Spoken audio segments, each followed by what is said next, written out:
آپ یقین کریں کہ میں اتنا میرا دل ہے کہ پبلک یہ خود اپنی آنکھوں سے دیکھے کہ یہ کیا تھا. اب میں آپ کو بتاتا ہوں یہ ہوا کیا. ہوا یہ کہ ہمارا امریکہ میں جو امبیسڈر تھا اس کی ایک ملاقات ہوئی امریکن آفیشل کے ساتھ. اب امریکن آفیشل جو تھا اس کی بس صرف میں تھوڑی سی بات آپ کو بتاتا ہوں کہ اس نے کہا کیا. اس نے پہلے کہا کہ جی عمران خان کو روس نہیں جانا چاہیے تھا. پھر وہ جو کہتا، اور میں یہ چاہتا ہوں آپ قوم ذرا غور سے میری بات سنیں کہ اس نے کہا کیا. کہتا کہ اگر عمران خان اس میں سے بچ جاتا ہے عدم اعتماد سے تو پاکستان کو بڑا مشکل یعنی کانسیکوینسز فیس کرنے پڑیں گے. تکبر دیکھیں کہ اگر عمران خان یعنی سٹنگ پرائم منسٹر اگر وہ نہیں ہٹتا اس میں سے تو پاکستان کو نقصان ہوگا. اور پھر کہتا لیکن اگر وہ ہار جاتا ہے تو پاکستان کو معاف کر دیا جائے گا. یعنی یہ بھی نہیں اس نے کہا کہ اگر وہ نہیں آتا تو جو بھی دوسرا آئے گا پہلے ہم دیکھیں گے وہ کیا کر رہا ہے پھر ہم اس کو معاف کریں گے. نہیں، اس نے کہا جو بھی آئے گا معاف کر دے گا. یعنی کہ اس کو پتا تھا کہ کس نے آنا ہے، کس نے اچکن سلوائی ہوئی ہے، کون تیاری میں بیٹھا ہوا ہے، اسے سب پتا تھا. کہ دیکھیں ہم 22 کروڑ لوگ ہیں. 22 کروڑ لوگوں کے لیے کتنی توہین ہے کہ ایک حکم دے رہا ہے 22 کروڑ لوگوں کے الیکٹڈ سربراہ کو.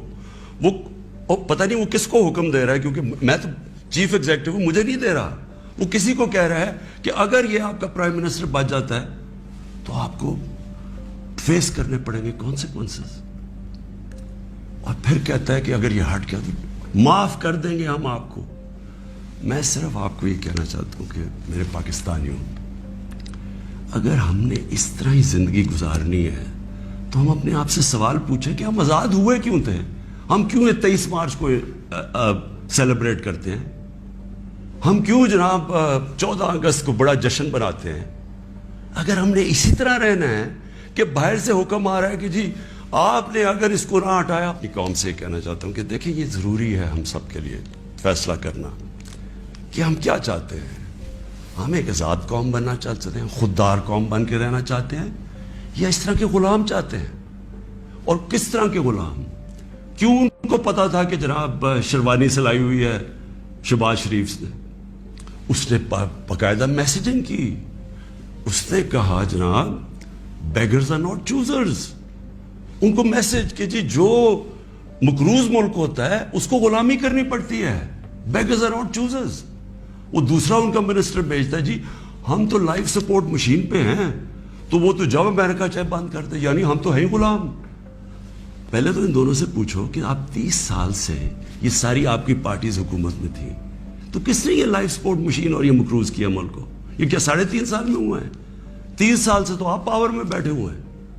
اور آج آپ کہہ رہے ہیں کہ جی کیونکہ جی ہمیں پر قرضے چڑھے ہوئے ہیں تو ہمیں تو غلامی کرنی پڑے گی. تو وہ کیوں یہ کہہ رہے ہیں کہ جی اس کو نکالنا ہے؟ کیا میں نے ان کے غلطی کی ہے؟ کیا جرم کیا ہے؟ اور میں آپ کو بتاتا ہوں جرم کیا ہے.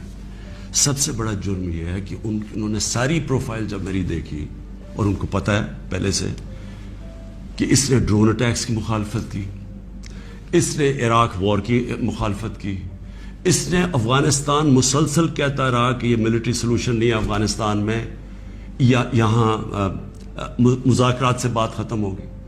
اس نے ڈرون اٹیکس جب ہوئے یہاں، یہی جو بیگرز آر ناٹ چوزرز یہ اور اس کا بھائی جب پاور میں تھے اور آصف زرداری، تو 400 ڈرون اٹیکس جب پاکستان میں ہوئے تو کس نے بولا؟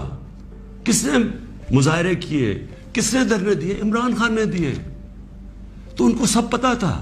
ان کو یہ پتا ہے کہ عمران خان نہ اس کی کوئی چوری کے پیسے باہر پڑے ہیں، نہ اس کی کوئی جائیداد باہر پڑی ہے، نہ اس کے کوئی باہر بینک اکاؤنٹس ہیں، یعنی کہ وہ کنٹرول نہیں ہو سکتا.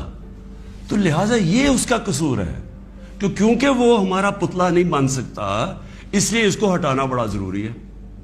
اور یہ سارا کچھ جو ڈرامہ ہو رہا ہے یہ صرف ایک آدمی کو ہٹانے کے لیے ہو رہا ہے.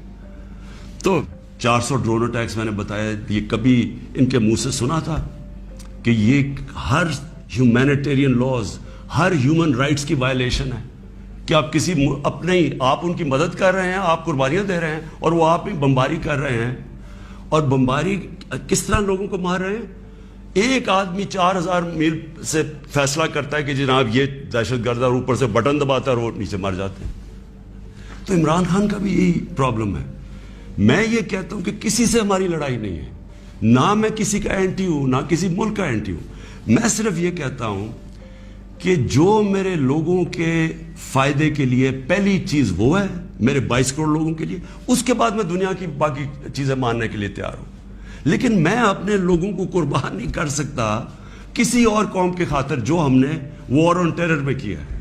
میں آپ کو بتاتا ہوں, ہمارے یہاں جو صاحب اقتدار ہیں وہ ڈالرز کے لیے میں آپ کو کہہ رہا ہوں, ہمیں جنگوں کے اندر پھنسا دیتے ہیں. ہم جب سوویت یونین کے خلاف جو ہم فرنٹ لائن سٹیٹ بن گئے تھے, اگر ہم ڈالر امریکہ سے ایڈ لیے بغیر کرتے تو وہ بہت اچھی چیز تھی. ہم پھر اپنے بھائیوں کے لیے, افغانستانوں کی آزادی کے لیے مدد کر رہے تھے. لیکن جب ہم کہہ رہے ہیں کہ جی یہ پینٹس ہے, ہمیں اتنے پیسے چاہیے, پیسے لے کے جب آپ کسی کے ساتھ شرکت کرتے ہیں وہ آپ کی عزت نہیں کرتے. جیسی وہ ہم افغانستان کا, وہ روسی جب وہاں سے گئے 2 سال کے بعد پاکستان کے اوپر سینکشنز لگ گئی. کسی نے نہیں پرواہ کی کہ ہم نے کتنی قربانی دی. 50 لاکھ پاکستان میں ریفیوجیز تھے, کلیشنکوف, سیکٹیرین ٹیررزم, وہ سارا اس کے کسی نے نہیں اپریشیٹ کیا کہ جی پاکستان, بلکہ انہوں نے سینکشن لگا دی کیونکہ وہ ہم تو پیسے دے رہے ہیں, اس لیے کوئی پرواہ. وہ پھر 9/11 آیا, پھر ہم ان کے ساتھ چلے گئے, اور پھر ہم نے کہا جی ہاں ہم بڑی کوئی جنگ لڑ رہے ہیں. پہلے ہم فورن آکوپیشن کے خلاف جنگ لڑ رہے تھے, اب ہم کہہ رہے ہیں کہ جو فورن آکوپیشن ہے اس کے خلاف جو لڑتا ہے وہ دہشت گرد ہے. اب ہماری 22 کروڑ لوگ ہیں, ہمیں سب سے زیادہ کوشش کرنی ہے کہ کیسے ہم نے اپنے لوگوں کو غربت سے نکالنا ہے. وہ غربت سے ہم تب نکالیں گے جب ہم کسی کانفلکٹ کا حصہ نہ بنیں, جب ہم امن میں شرکت کریں, لیکن جنگ میں کسی کے ساتھ شرکت نہ کریں. اگر کوئی کہ بیسس چاہیے تو نہیں ہم بیسس دے سکتے, کیونکہ ہم پہلے مار کھا چکے ہیں اس میں.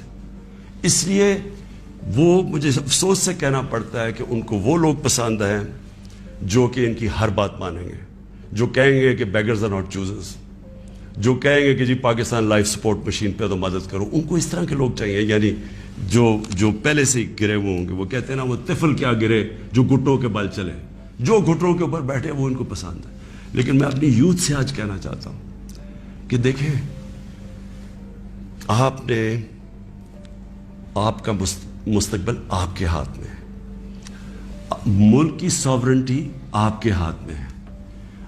اپنی جمہوریت کو, اس کی حفاظت کون کرتا ہے؟ کوئی فوج نہیں کر سکتی جمہوریت کی حفاظت, کوئی باہر سے فورن پاور نہیں کر سکتی. قوم اپنی جمہوریت کی حفاظت کرتی ہے, قوم اپنی ساورنٹی کی حفاظت کرتی ہے. یہ جو ہماری ساورنٹی کے اوپر اٹیک ہوا ہے, میں آج آپ کو کہہ رہا ہوں, آج آپ اس کے اوپر سٹینڈ نہیں لیں گے, آگے سے یہ ہوا کرے گا کہ جو بھی آئے گا نا پاور میں, جو بھی آئے گا وہ پھر سب سے پہلے دیکھے گا کہ جہاں کوئی سپر پاور تو ناراض نہیں ہو رہی, اور وہ پھر وہی کرے گا جو وہ چاہیں گے, کیونکہ اس کو ڈر ہوگا کہ انہوں نے 5, 10, 15 ارب روپیہ خرچ کرنا اور میری کرسی الٹا دینی ہے. جس طرح یہ ہے کہ بیگرز آر ناٹ چوزرز, اسی طرح کے لوگ آئیں گے. ہم امریکہ کو بار بار ان کو سمجھائیں کہ ہم کوئی میں عمران خان اینٹی امریکن نہیں ہے, لیکن ہم نے بڑی بری حالات دیکھے ہوئے ہیں. ہم نے آپ کی ہم کوئی ٹشو پیپر کی طرح استعمال ہونے والی قوم نہیں ہے کہ آپ استعمال کریں اور پھر پھینک دیں. ہم آپ کے ساتھ جو ایک ورڈ ہوتا ہے میوچلی بینیفٹ, آپ کو بھی جس کا فائدہ ہو ہمیں بھی فائدہ ہو. ون سائیڈڈ ریلیشن شپ کسی سے نہیں چاہیے. کہ دیکھیں, میں تو یہ امپورٹڈ گورنمنٹ کو بالکل تسلیم نہیں کروں گا. میں نکلوں گا اپنی قوم کے اندر. میں تو ہمیشہ, میری تو کوئی باپ پالیٹکس میں نہیں تھا, میرا کوئی رشتہ دار یا کوئی میں پولیٹیکل فیملی سے تو تھا نہیں. میں نے تو شروع کی عوام کے اندر نکل کے, 14 سال مذاق اڑتا رہا, تھوڑے سے لوگ تھے میرے ساتھ, اور کرتے کرتے اللہ کا کرم ہے کہ ایک دن اللہ نے عوام کے دل میری طرف موڑ دیے. اس لیے وہ ہندوستان میں جو بیچارے مسلمانوں کے اوپر آج کل اتنے برے حالات ہیں, انہوں نے بھی ووٹ دی تھی پاکستان کے لیے. انہوں نے اس لیے نہیں دی تھی کہ ہم آ کے ایک امپورٹڈ گورنمنٹ کے نیچے ہم بیٹھ جائیں اور ہم جی حضوری کریں اور ہم کہیں جی ہم تو بیگرز آر ناٹ چوزرز. اس لیے نہیں پاکستان بنا تھا.